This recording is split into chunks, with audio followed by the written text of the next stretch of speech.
Report. Everything's status quo, sir. Very well. If anyone needs me, I'll be in my ready room.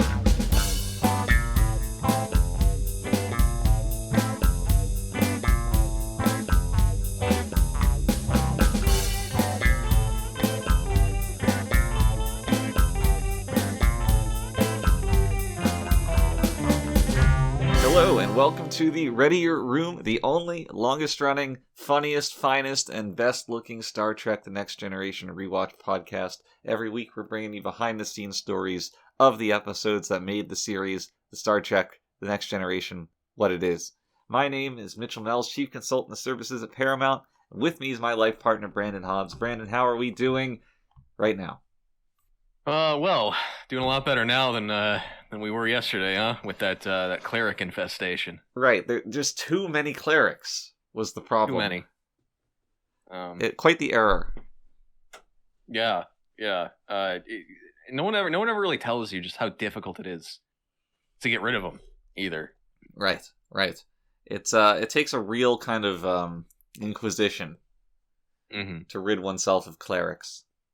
But yeah, I mean, I think we still have one more room to clean up, but otherwise we're doing pretty well. The only problem is, usually we have our football parties on Sunday. Right. And this kind of just threw everything. I mean, now we have to do the podcast today, and so everything's all messed up. Yeah, I was really excited to watch the Bengals game, but yeah, you know how it goes with clerics. Although, if as I'm told, we didn't miss much. Yeah, it seemed to be a rote game, but it's about the experience, not the result in our football parties, so. And it's also about the barbecue ranch dip. Mm-hmm. Which your iconic dip. I've spent years perfecting that recipe, and I don't have that many opportunities to break it out. Mm-hmm. But Brent used to love that. Yeah, he did. It was nice because I could really get a nice arrangement where I would make it for him so long as he cleaned the barbecue, which was very difficult to do because of all the ranch dressing that was on it. Right. And it worked out well. It allowed me to make it more often because that cleanup is just awful. And now I'm on cleanup duty. Yeah, well, let me tell you. You got yourself into that one. It's not pleasant. Oh, I did, and I wouldn't change it for the world, Mitch. What's your favorite thing to dip in my barbecue ranch dip? And don't say your hands. I only did that once. You know what I like? What's that? A like a proper drumstick. Yeah. I buy that completely. And they have one with panko though. You gotta have that panko. Yeah, I'm a bit more into poncho than panko, but I feel you. But drumsticks have that natural handle built into them. It's quite nice. Yeah. No, it's great, and they're you get some proper dark meat off of that. Yeah, it's fun because whenever we break out the chicken and we're choosing our cuts, I'm always like, oh, Brandon, take a drum solo, and you know what you do. You whip out those two drumsticks. That's the fun party trick. Do you remember that one time you were a little inebriated, and you did it after you dipped it, and the dressing just went everywhere? I got everywhere. Yeah. A couple of our guests were a little unhappy about it, but you know what? Whatever, it's fine. That's kind of what you sign up for when you come to our parties. We're a little crazy, we're a little. We like to have fun. Yeah, we like to have fun. So, sue us, whatever. We got old, but we didn't lose our childish spirit, Yeah, as an adult, I try to be as childish as possible just to assert my free spirit onto others. Yeah. I mean, I just went to Target and bought a bunch of toys, because I'm. First of all, not afraid what people think of me. I'm an adult. You know the phrase. When I became a man, I put away childish things, including the fear of being thought as childish. Right. That and God. Yeah. So, I don't care. I don't. And so I do what I want. I bring my toys in public and I reenact Star Wars fights. at the McDonald's table while I eat my nuggets, and you know what? Sue me. Yeah, I mean, I think that a true mature individual can see just as well as they can see the insight and deep themes of Ulysses. They can also appreciate the intricacies and the nuance of a Fisher Price popper.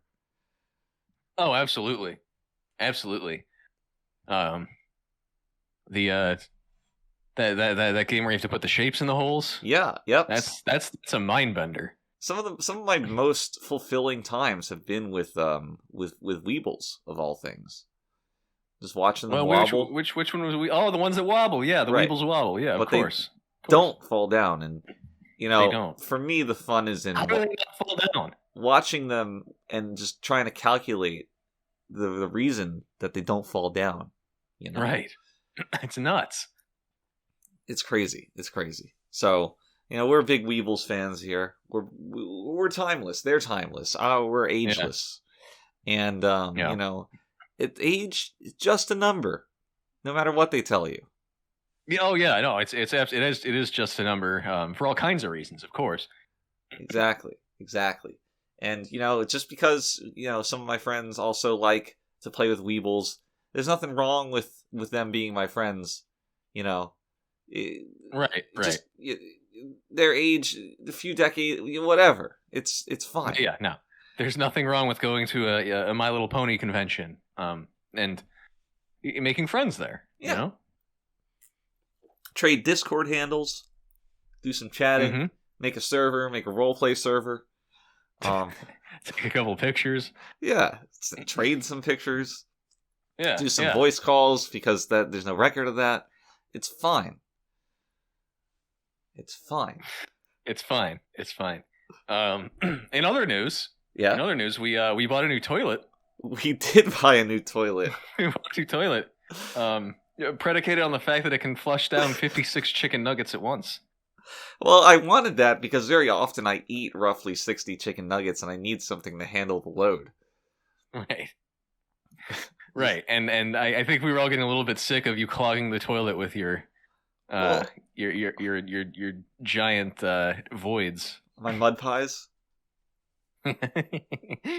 Mud pie evokes an image of like half solid diarrhea, though, doesn't it? It does. So here's the thing, though: when you're just busting a big mud pie, everybody tells you just stand up, flush, and then keep going. But why stand up? Well, just stop shitting for a moment, however you want to envision that. But here's the thing. That removes the intrinsic joy of seeing it all piled up at the end. You need to see the mud pie in its full glory. Maybe take a picture of it. Yeah, I couldn't have said it better myself. And that's why we needed a toilet that could accommodate roughly 56 chicken McNuggets. Right. Now, me, I usually do, one solid loaf. Yeah. So, yeah. I don't. Must I don't be all really that have a brand. choice. It's gotta be. For me, it just kind of falls out like a cascade.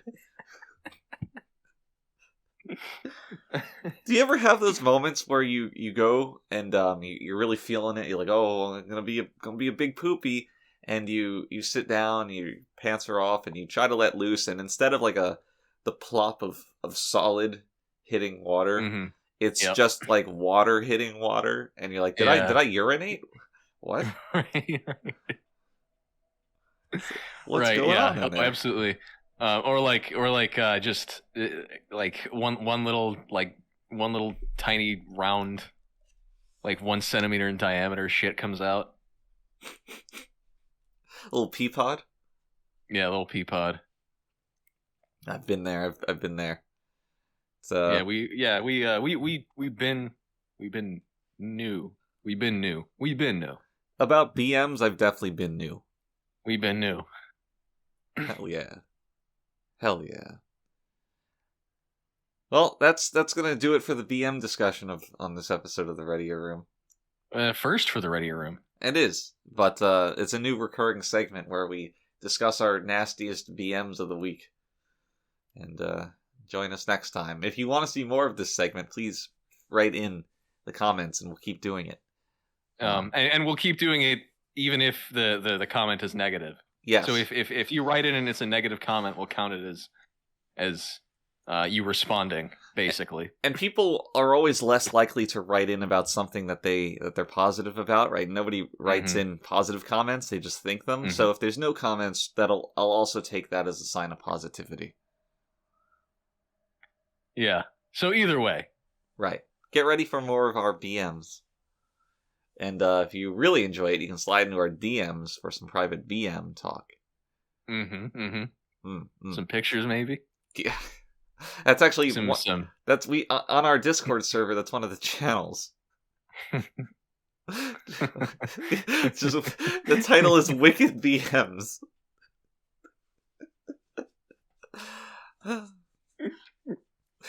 We're gonna branch out into the NFT space with pictures of our BMs.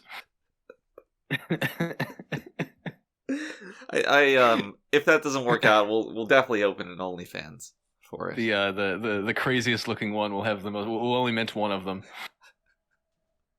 That's actually what I say when I go to the toilet. It's like, I'm only gonna mint you once.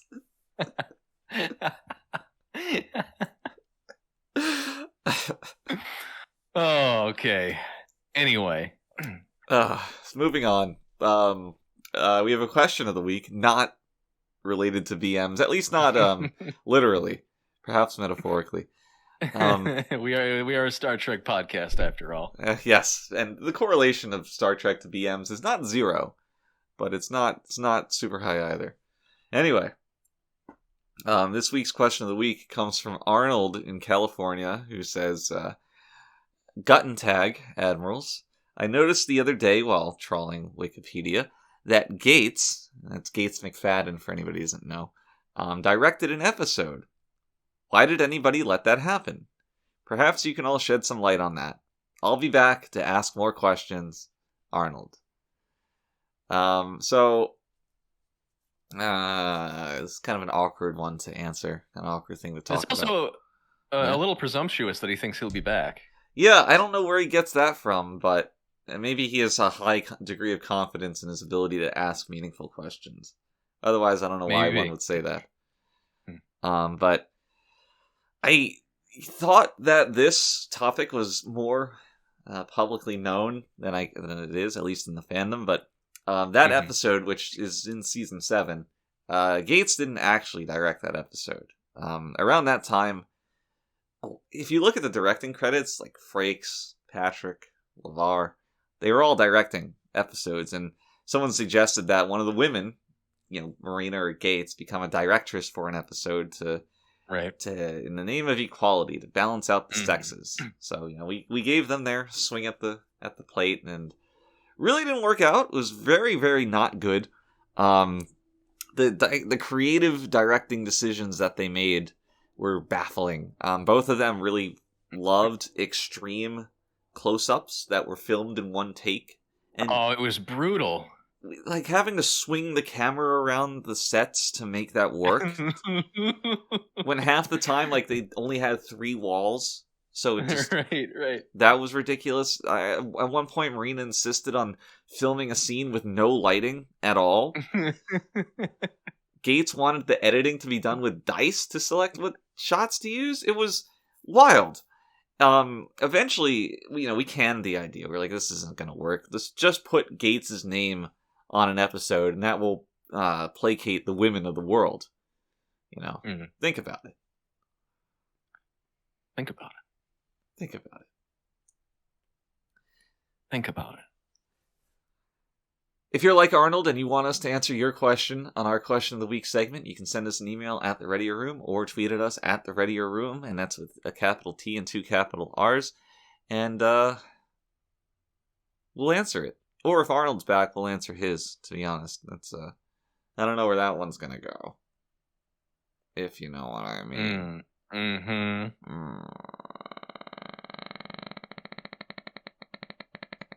So, this episode of the Star Trek Next Generation is called Enemy. The enemy? The enemy. The enemy. Thenemy. Venomy. Venomy. Venom. Venom 2, Let There Be Carnage.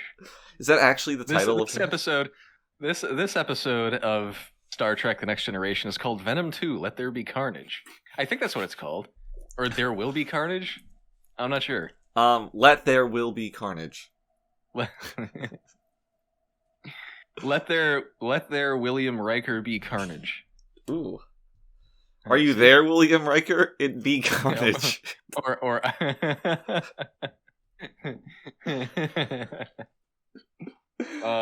yeah, so okay. So who talks first? I talk first? You talk first.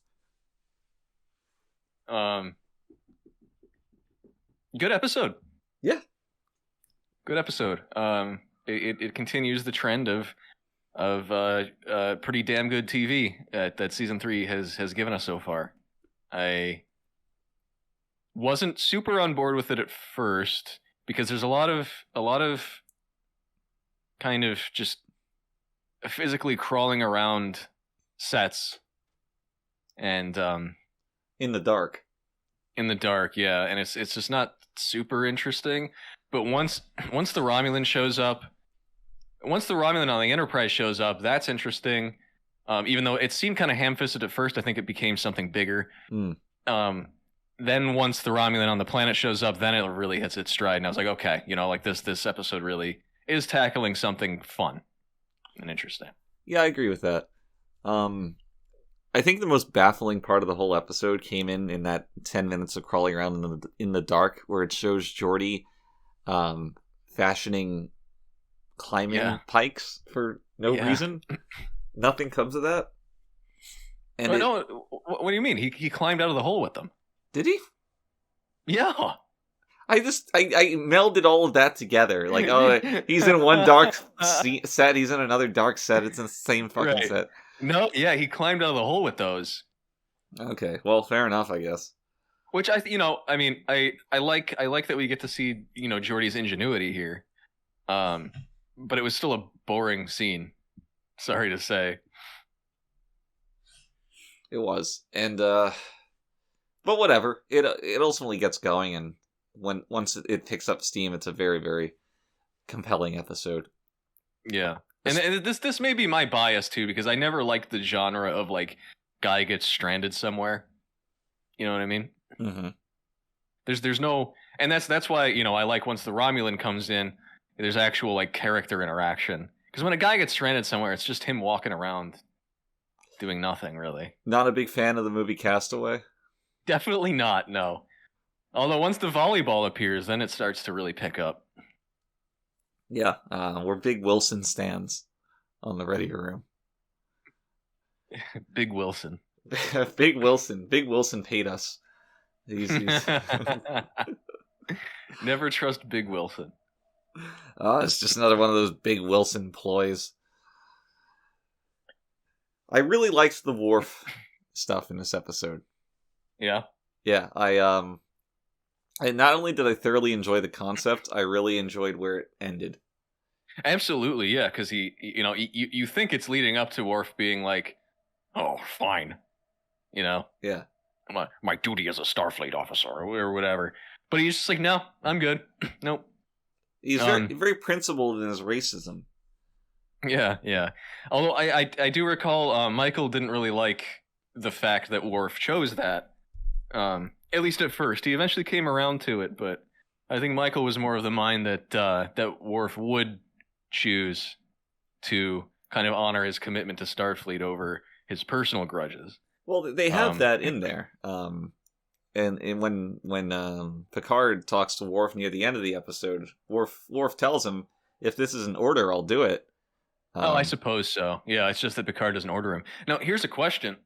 Crusher outranks Worf. If she wanted him to do it so bad, she could have ordered him. Does Crusher outrank Worf?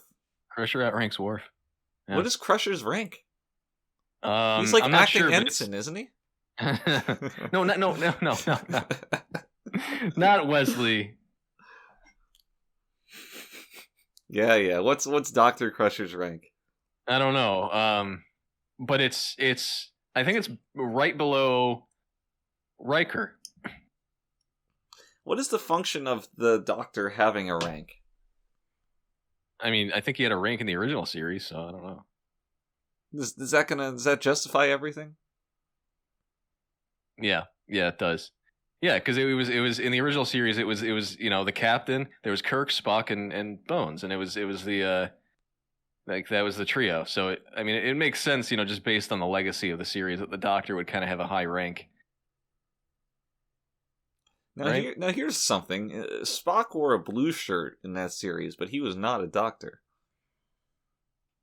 Very true. Very true. But that's why everyone calls him Dr. Spock, mistakenly. It's because he's wearing the blue shirt. Do they call him that? Yeah. Everyone calls him Dr. Spock. I would have called him the Spockter. Which, to me, it just rings as a better name. The Spockter. Right. Hey, Spockter. Look, watch out, everybody. The Spockter's coming through. Because in Voyager, there's just the Doctor. Because he's not a real guy. Yeah, right? He's not a real guy. Right, he's a fake guy. he's a free guy, even. Right. He was minted infinitely. He was on like every ship. Yeah. Yeah, what actually, and this ties into our discussion the other day about like why not just create personalities for like AI personalities to do any job, because like you seem to be able to just do that in the holodeck. Mm-hmm. And they seem to have like actually kind of broached that concept with said Doctor, right? Right. But which is interesting. It is, but why would they program him to have such bad bedside manner? Well, what does he do? Like come on them? Well, I mean, emotionally, he's cold and distant. When clearly they have the ability to manufacture an AI personality. Yeah, I don't know. I've never actually watched Voyager, so I can't really. I haven't either. But it's not that I've never watched it. I haven't watched enough of it to really tell. I've never seen an episode of it. I've been watching Deep Space Nine. Not even the Q episodes? You haven't even watched the Q episodes? No, and I haven't watched Q episodes. I haven't watched the Q episodes. You always tell me about, like, what about Q True? And I'm like, I haven't seen Q True. Owing to our deep friendship with Mr. Delancey, I must watch everything he's in, including Picard Season 2, coming to NBC All Access tomorrow. I thought it was a CBS venture. CBS All Access. Yes, tomorrow. I get the acronyms maxed up. I turn the acronyms into Mexicans. So this is the one where they go back in time and everything's shot on the alley behind the studio. Is this the Always Sunny episode? Yes. Oh no, I'm sorry, the Friends episode. That's the show where it's the one where right? Oh yes. Yeah, sorry. So all the Always Sunny is the gang. I mixed that joke up. What is your favorite titling convention from a syndicated television series? I think mine is the first 3 or 4 episodes of Family Guy where they all have death in the title, and then they said, "No, it's fucking stupid. Let's stop." I never noticed that. Go look for it. Think about it. It's there. Think about it. I don't know. I don't know about favorite. I mean, speaking of Always Sunny, that might be it. Maybe Seinfeld.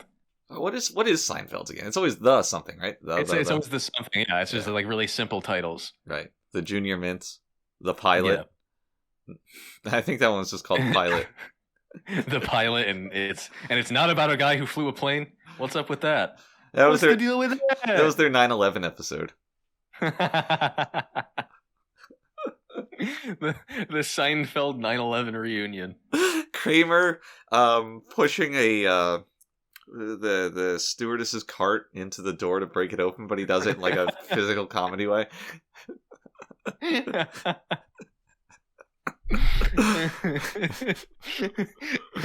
George, I would prefer. Okay, go ahead. George is in the bathroom for one reason or another, whether he's like having sex with his girlfriend or he's just taking a big mud pie, and he hears outside like the terrorist thing. He's like, "Do I go out? What do I do?"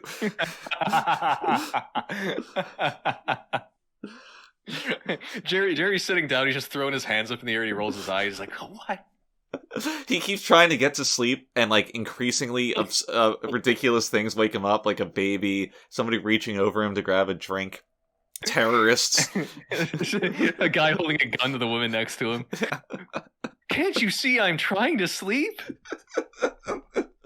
Elaine, she sits down next to this attractive guy. They're flirting throughout the whole thing, and then he just stands up with a knife or whatever and starts. He's the terrorist. Yeah. Oh man, that's a good one. That's a bit. That's good. The pilot. The pilot. But ultimately, it's going to be George who ends up flying the plane into the just like in some twist of fate. He ends up at the controls, and he's like, "Ah!" Yeah, that's when the it camera cuts just to the credits. zooms in. The freeze frame.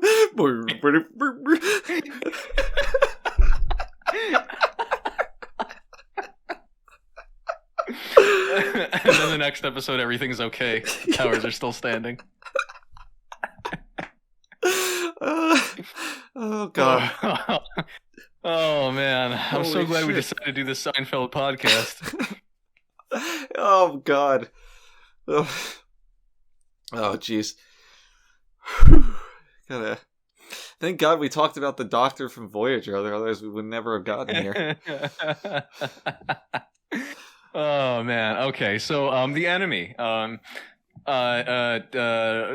how about a trivia fact? I got a trivia Please. fact for you on the enemy. Get us kickstarted away from Seinfeld here. Well, I mean, this isn't really a trivia fact for you, you know it, but for the audience.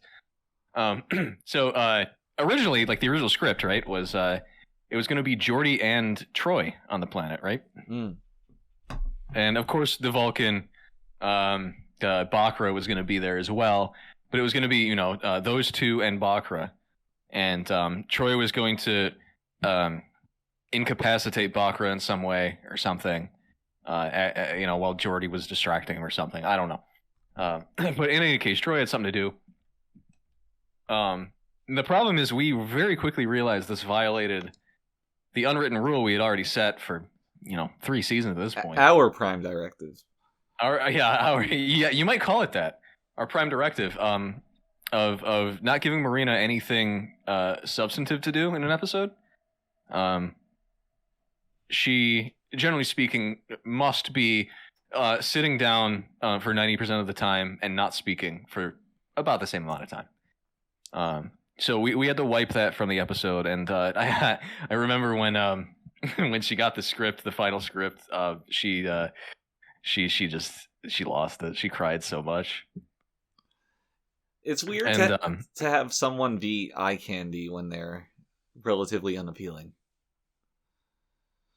Yeah, and I think we kind of started to realize that, so we wanted to keep her as far away from any kind of action as possible.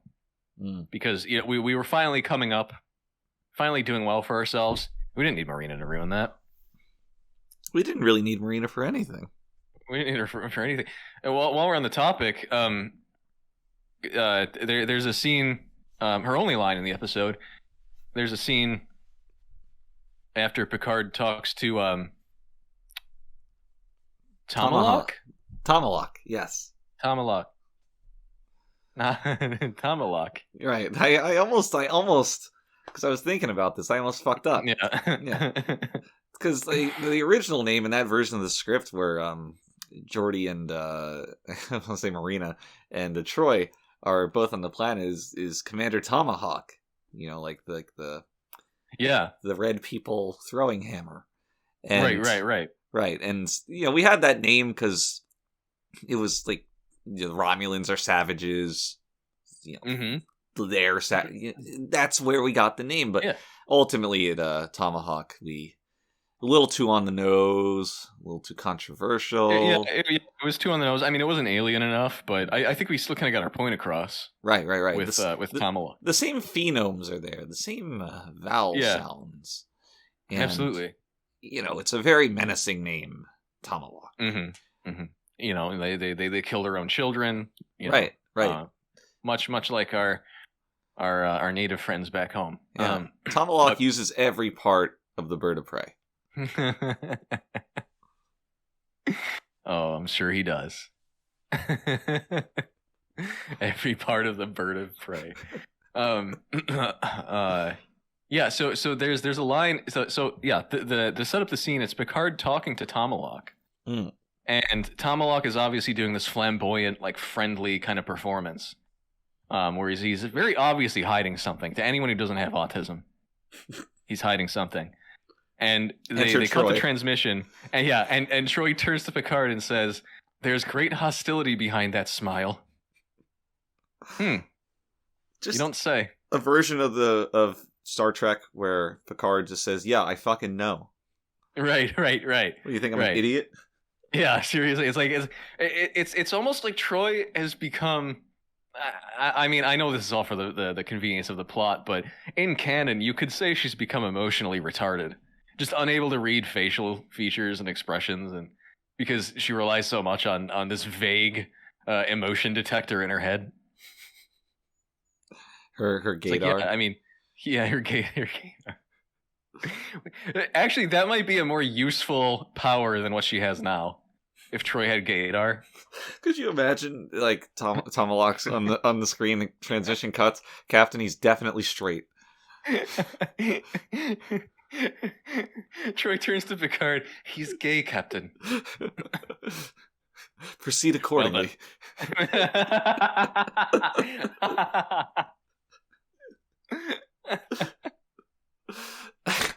I'm feeling fragments of homosexuality, Captain, but I can't read him. There's a like a trans lesbian comes up and Troy just doesn't know what to do.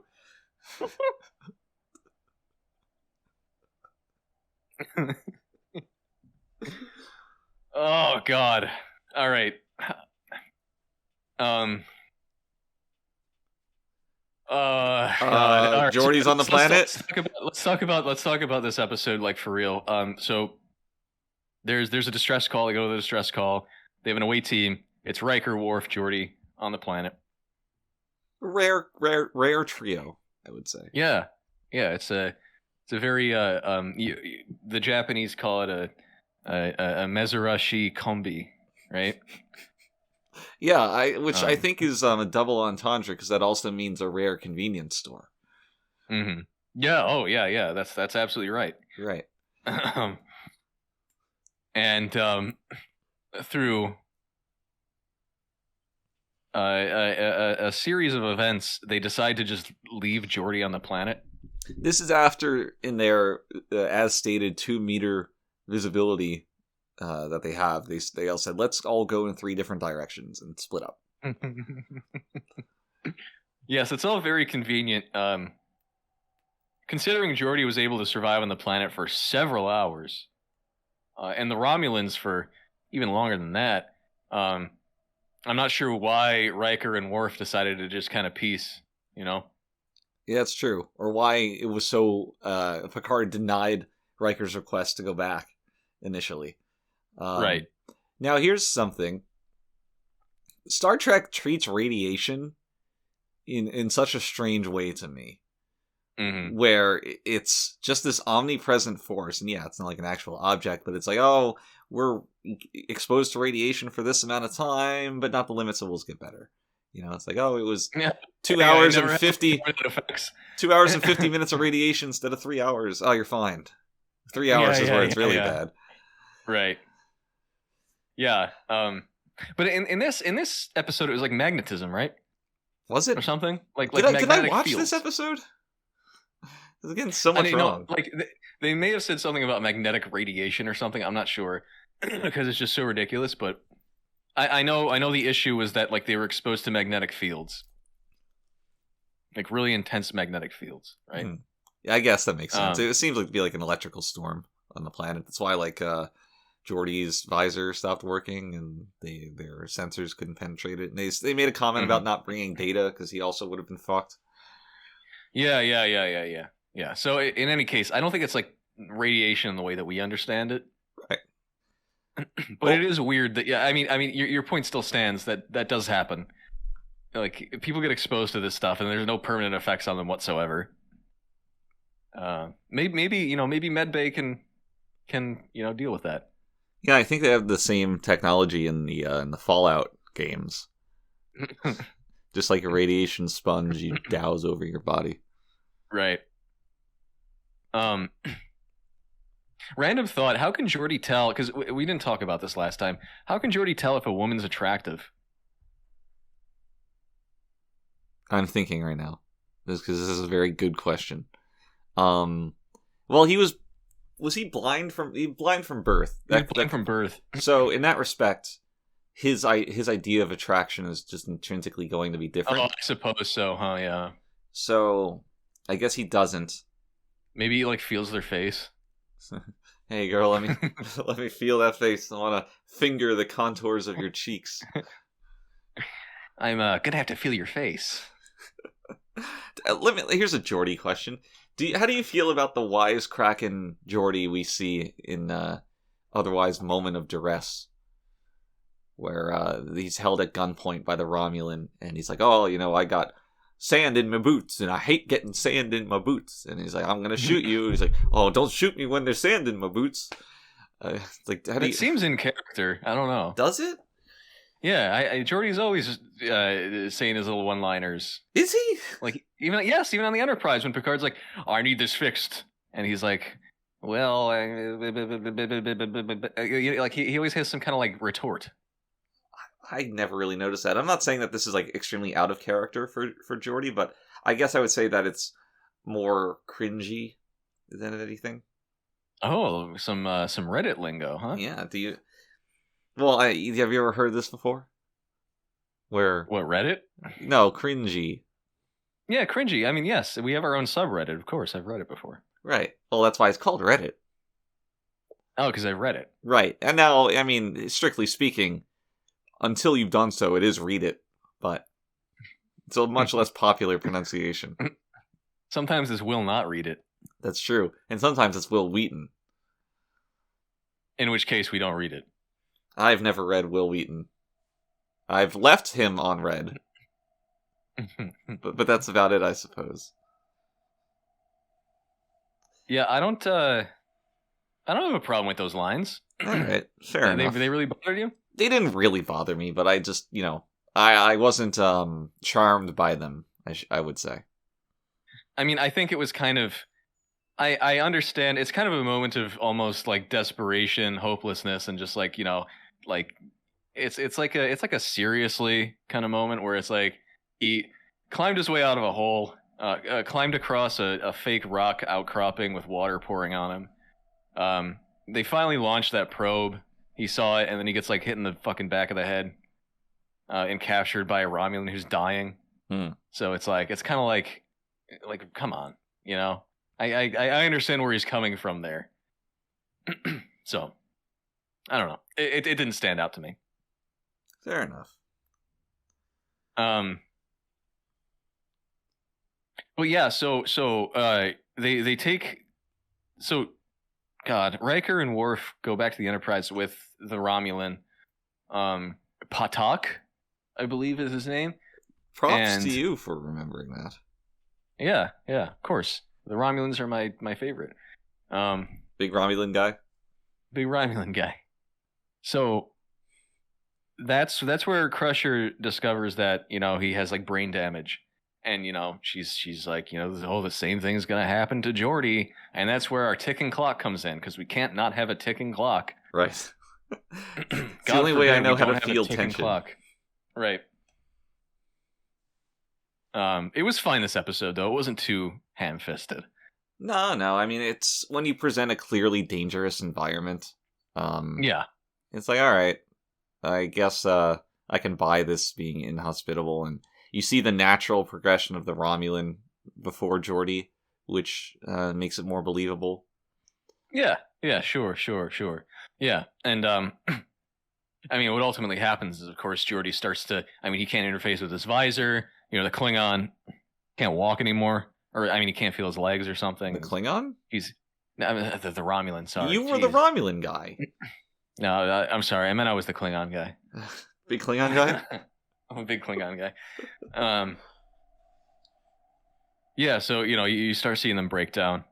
One interesting fact though is that we actually weren't going to make Geordi lose his eyesight because it's not particularly interesting, right? I mean, he's a blind guy anyway, so we've already kind of dealt with Geordi's blindness in episodes before, and what we wanted to do initially was, or what the writers wanted to do, of course, was to kind of make him lose even a greater asset, which is his intelligence, right?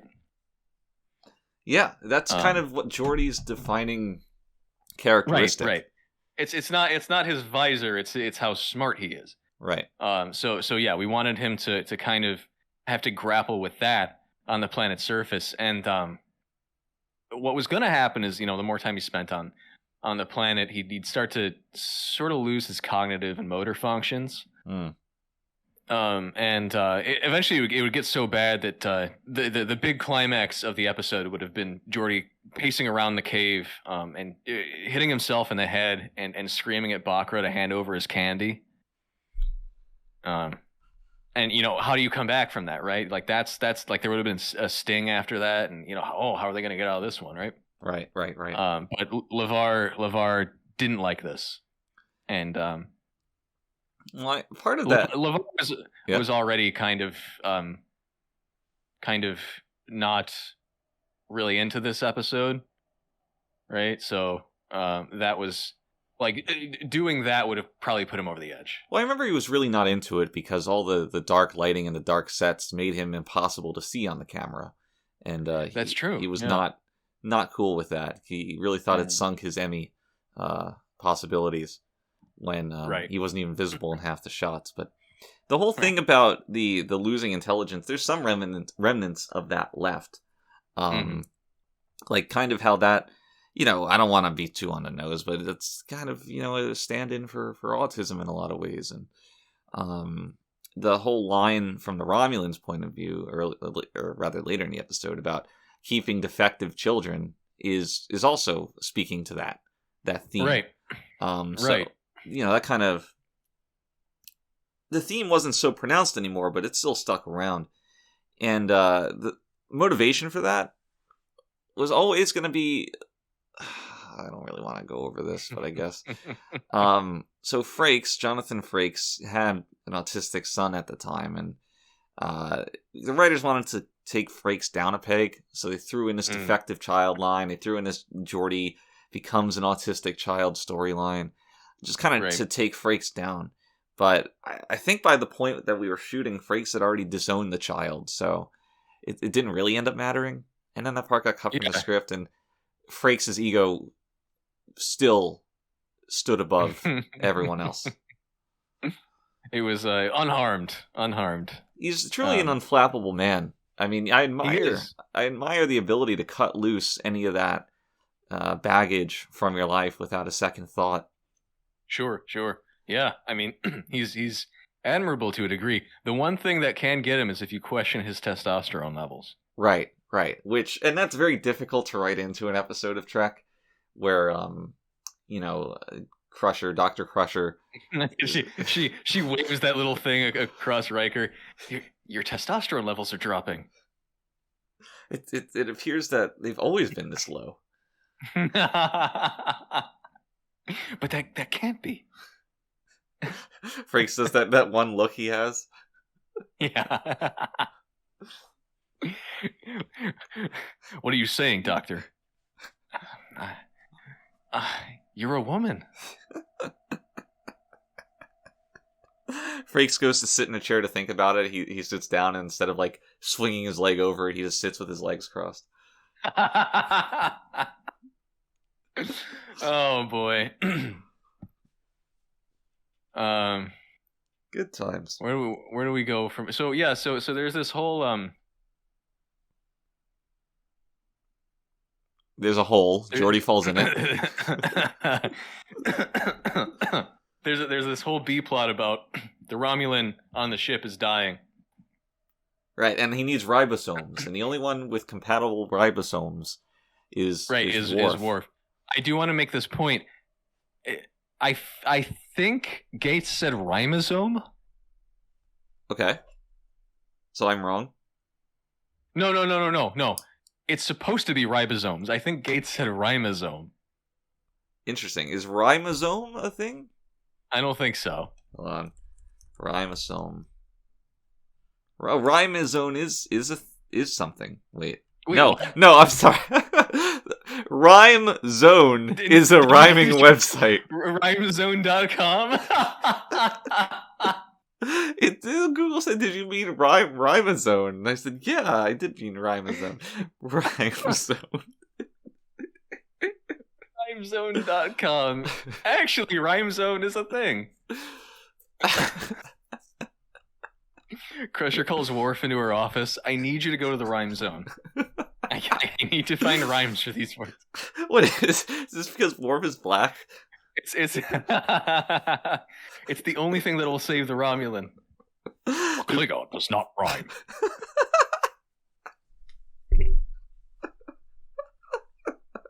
It is unbecoming.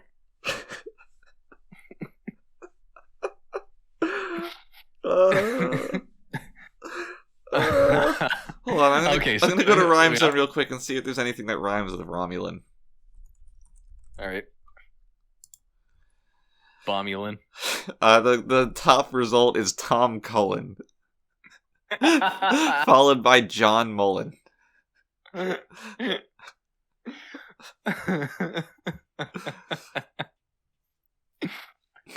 I mean, good effort. Opulent is number 5 on the list. That's not a bad try. Romulan, opulent. Yeah. Yeah, if you say it like you're black, yeah. I mean, in a rap, you have artistic license. Yeah. So I'm okay with this. Anyway. Yeah, we could work with that. Romulan and opulent. If we ever need a second instance of rhyming with Romulan, we're off. We're off it. Can't happen. We can make our one rap. It would be our 2 rap. Perhaps. Not in this canon. Oh, I see. In an alternate universe. In an alternate universe, yes, we are rappers. The mirror zone.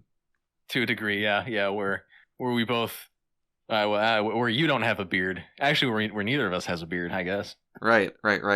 And we just we both don't have beards. Instead, we manned up and married each other. We have long hair and we wear bandanas every day. Do-rags. Yeah.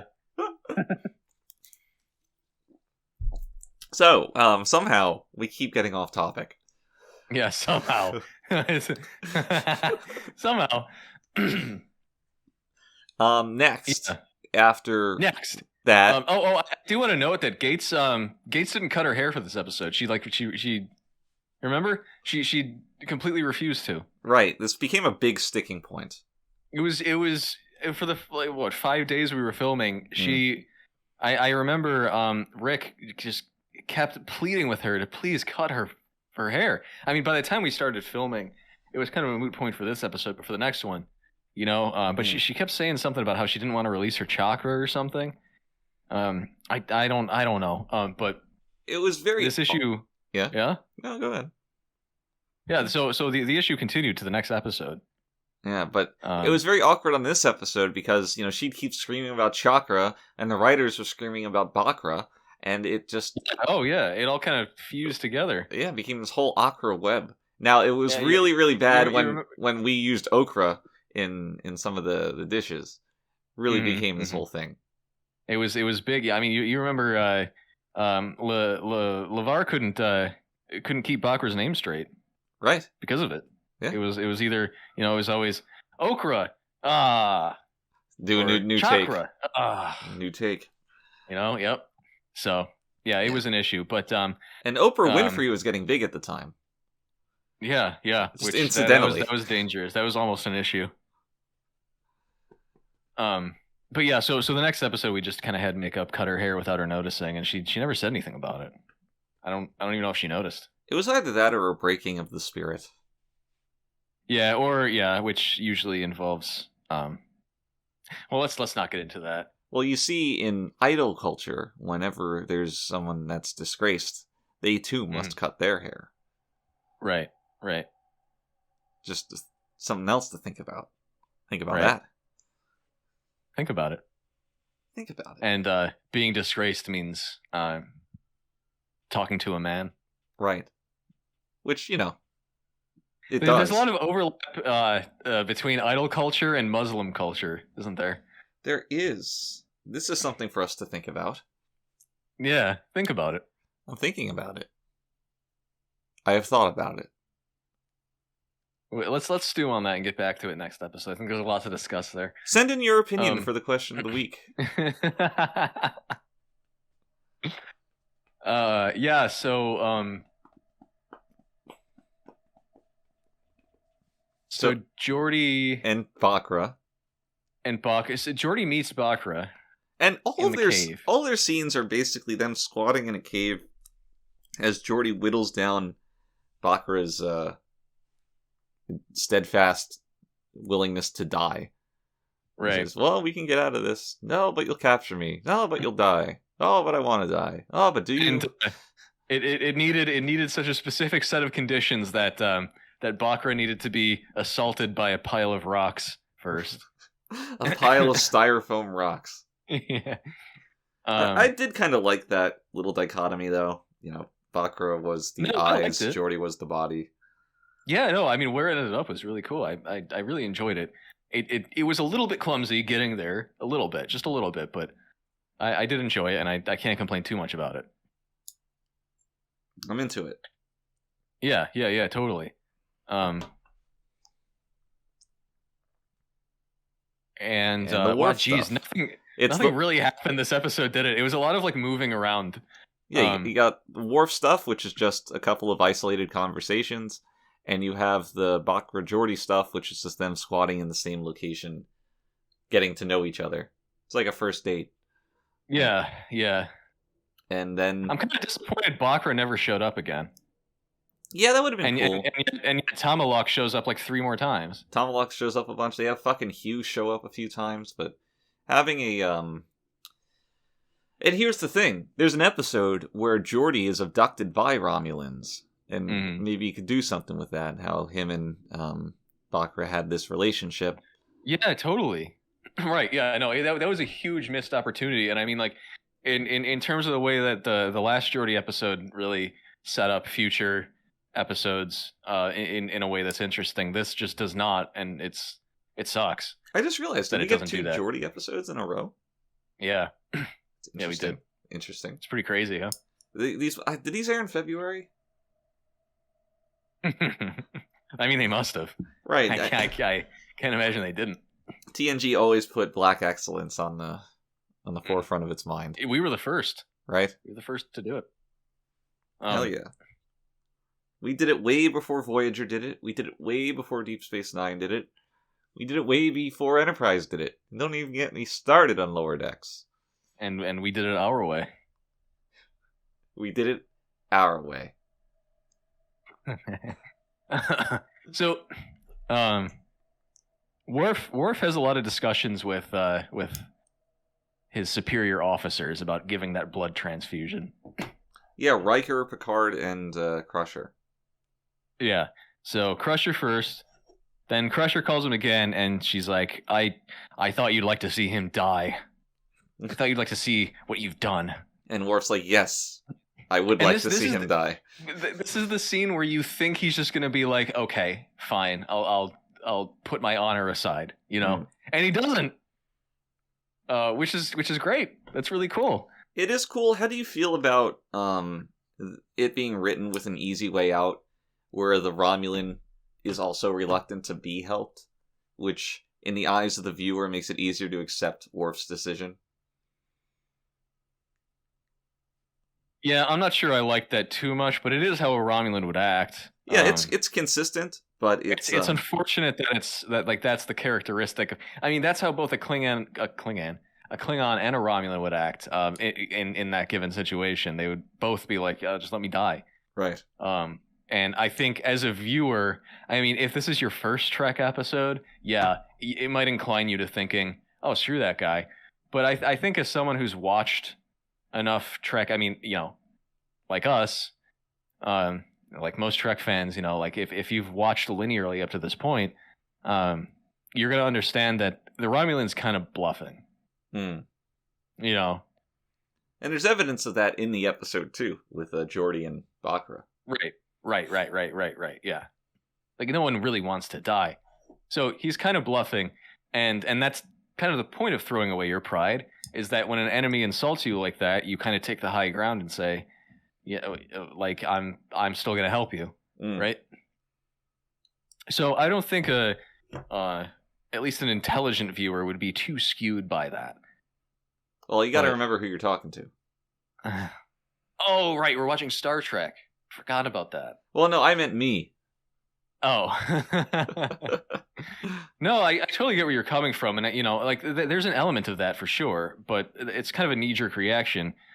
Again, I mean, once you know how Romulans and Klingons act, you're kind of like, okay, like they're just kind of Posturing. They're posturing. Yeah, exactly.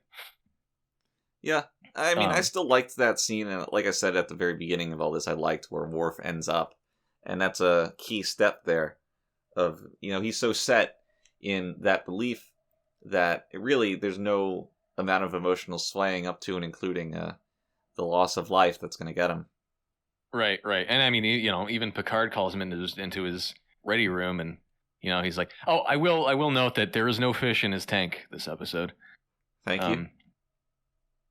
Fish watch. And he's like, "Oh, I beg you to do it," and he still doesn't do it. He's very, very steadfast in his refusal to help the Romulans. Now, I'm only asking this to provoke discussion. I don't know what my answer is, because this sounds like a leading question. But how do you feel about Picard's his own unwillingness to order Worf to do that?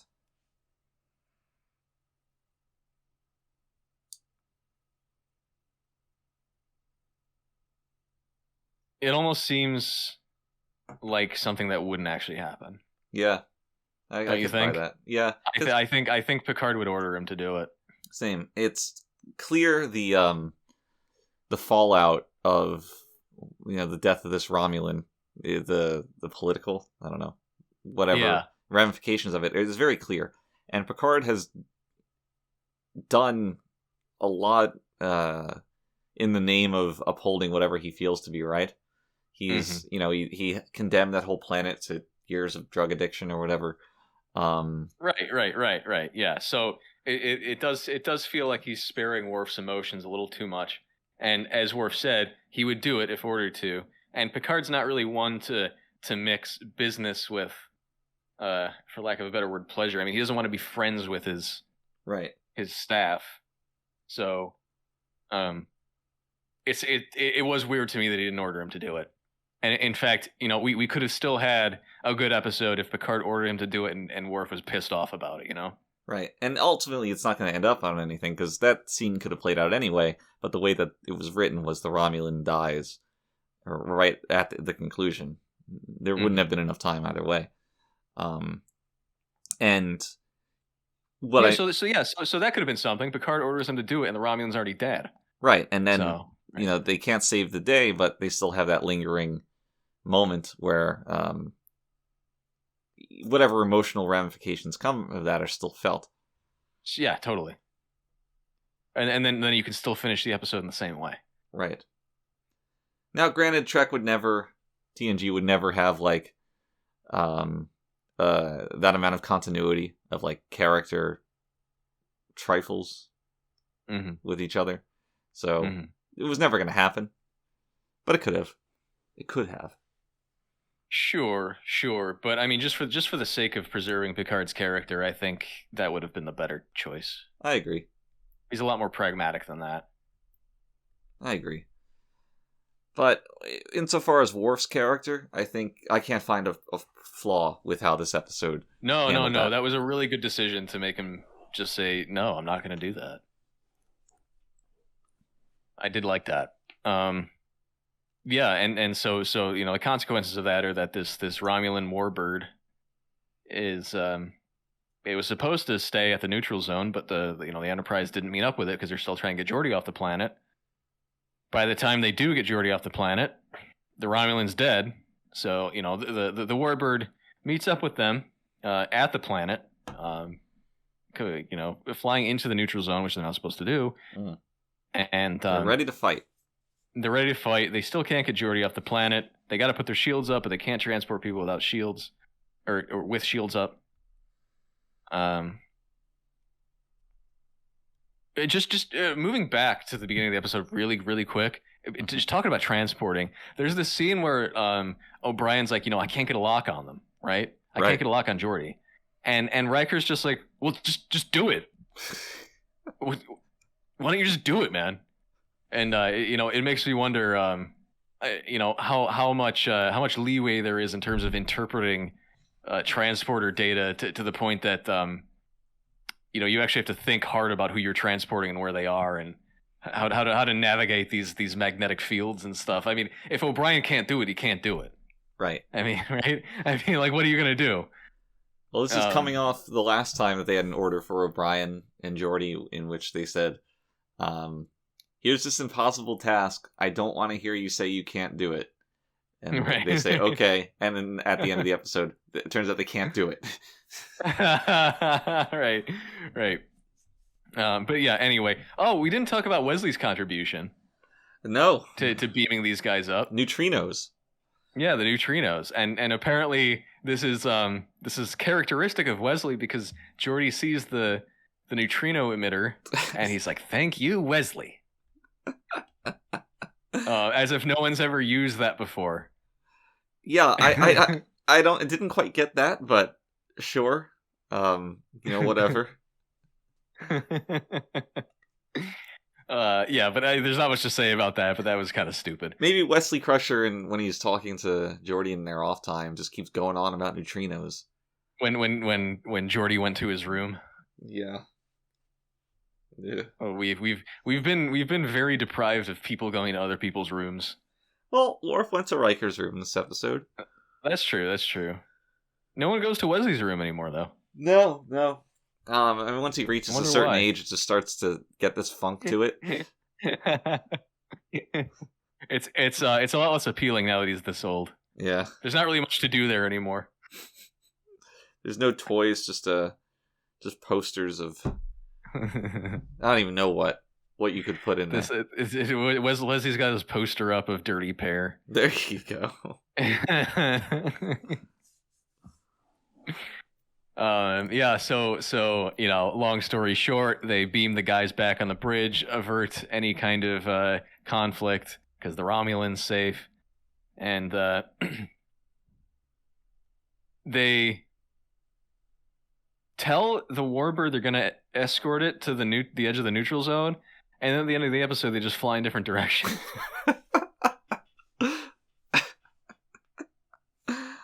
That's pretty good. I didn't notice that, but that's pretty good. So that was cool. That was very cool. I like this general the theme of this episode being like, we're not so different, you and I. Mutual respect. And then nothing is ever developed on that front. No, absolutely not. Well, I guess it is just one ship, It's one guy, one ship. Yeah, but I mean, obviously there's some kind of, background here that the Romulans aren't telling the Federation. Right, but there's still a lot of that's Tomalak's ship, and that shows up several times. He shows up several times. That's true. But I think he's just an asshole. Like I said, well, there is some malice behind that smile. If Bakra showed up again, then we could have something, and it is a shame he didn't. Right. I get a lot of questions about this now that we're at the end of the episode. There's this this line that Picard says at the end where he says, "Brinkmanship is a dangerous game." Right. And I'm sure you get this too. Just constantly, and I admit it was a brave decision, maybe even a stupid one, to introduce this at the end of the episode and just never expand upon it. But what happened was we ended up having to cut quite a bit of footage. I mean, this happens pretty frequently, but we had to cut quite a bit of footage in favor of Jordy kind of climbing around fake rocks for 10 minutes. Right. Which was very important for the episode. But we had this whole alternate cut where instead of Picard calling Worf to his ready room, what he did was he challenged Worf to the game of brinkmanship, which was played, much like Strategema. It was at like 10 forward, at the table. It was world building. Yeah. And this, of course, was to settle the matter of the blood transfusion. And, of course, Picard would end up losing. Hence his response at the end of the episode, brinkmanship is a dangerous game. Right. Because he lost, he had to have this whole confrontation with the Romulans. A truly dangerous game. Yeah. So, just a little bit of lore for you there. It unfortunately didn't make it into the episode, but it's still canon. You can go look it up on Memory Alpha. It's there. Yeah, it's there. Yeah. Go check it out. Think about it. Look up brinkmanship on Memory Alpha. You'll find that the article just says it's a dangerous game. Yeah. But if you click on Legends, the Legends tab, you can see more information. Like a map. Like a map has a legend. A minor attracted person? Right. The legend of the map. I think that was the subtitle of the Dora the Explorer movie. Yep.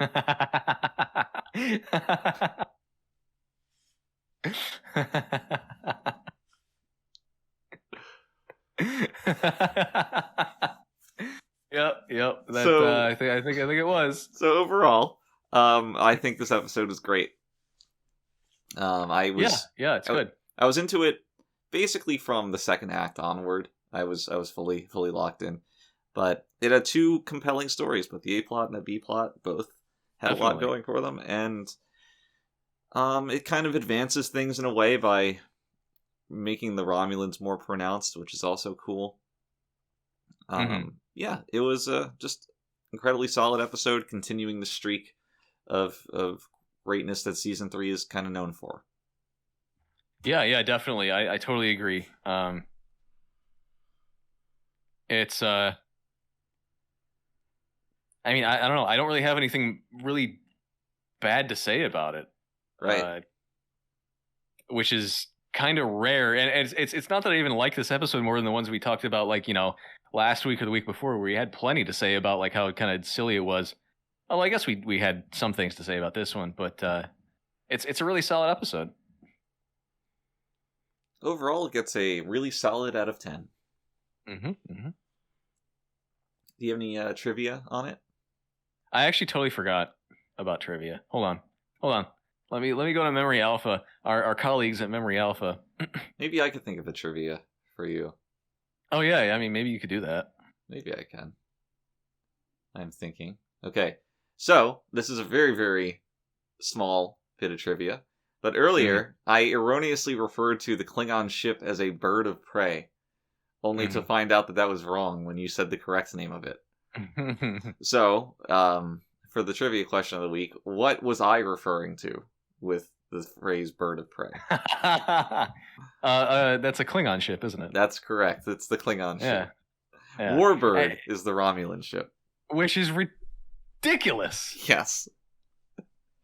I never put that together. Maybe that's like a master stroke of their similarities are greater than their differences, but... Right. But it's definitely not. I would say both ships can cloak. Both ships can cloak. Oh, but you know what? In the original series, I think the Romulans used... Hold on.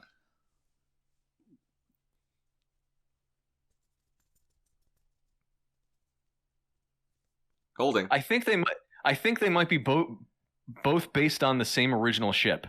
Oh my god. Yeah. Romulan ship. What is that original one? The TOS. Blue Falcon? Come on. Why is this so hard to find?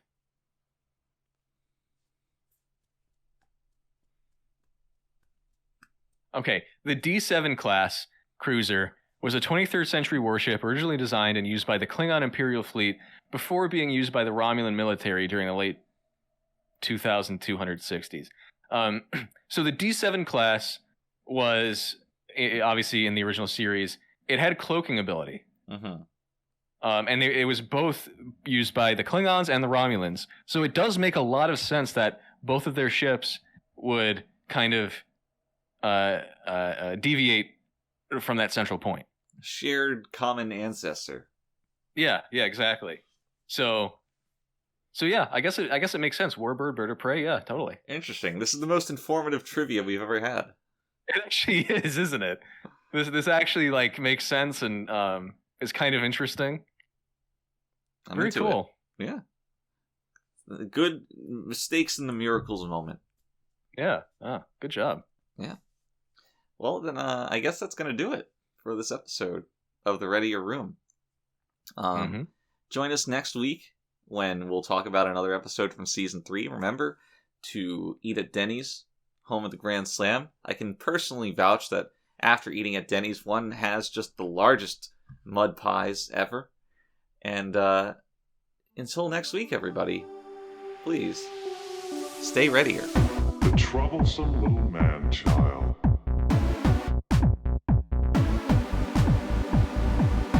I stand before you defrocked, condemned to be a member of this lowest of species. Thank you, Ensign. Engage. Do you consider yourself superior to us? Should have told him to mind his own damn business.